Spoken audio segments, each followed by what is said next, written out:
talking about food, and I thought I'd explain how to make a really good steak. Now let me start with the equipment. I used to grill all my steaks, because I mean, what's better? There's not much better than a grilled steak.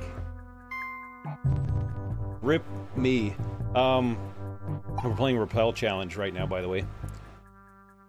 But I have started making steaks in a new way that has changed my grilling life to where I might not ever grill my steak again.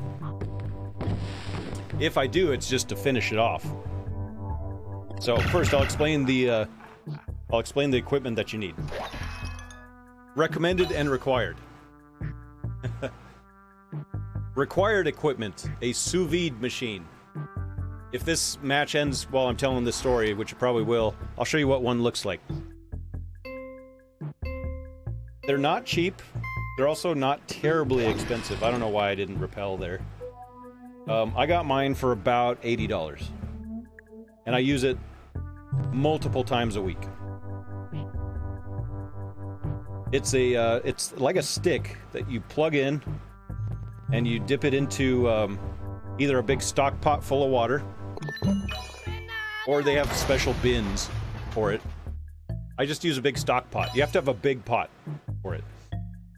And yeah, you could use plastic bags, but even better, I have a vacuum sealer, and it works perfectly. The vacuum sealer is also an expense. It's like $100. But with how much I use it, it's totally worth it. Because I have a whole bunch of freezers, and I have a lot of frozen food. Gordon Ramsay's gonna come get me for saying that. Hey, oh no! Wait a minute. Got it! Yeah! Are you gonna, just gonna play Rappel mode? Yeah, probably today. Maybe we'll do some GeoGuessr tomorrow. Okay, let's go on with the story. So I'll show you what I'm talking about. I'll use my GeoGuessr thing. Sous vide. Images. So this one's kind of an expensive one.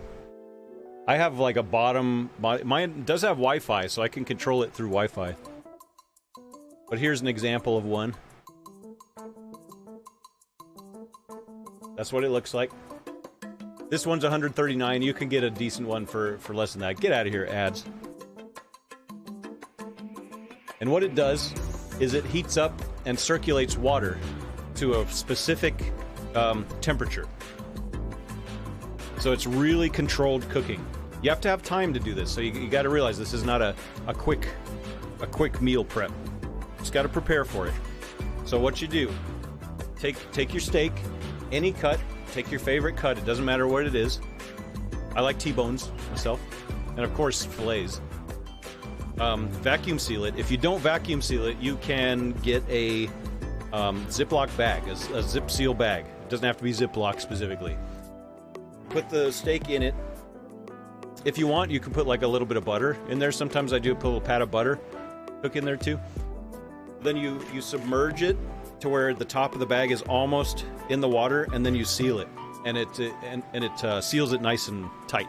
They also make some weights that you can put in if there's too much air in there, but you want as little air as possible. That's why I use the vacuum sealer, because there's no air.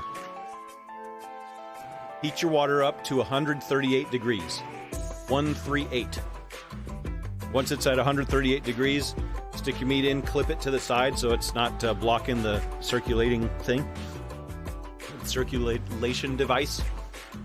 And let it be in there for 2 hours.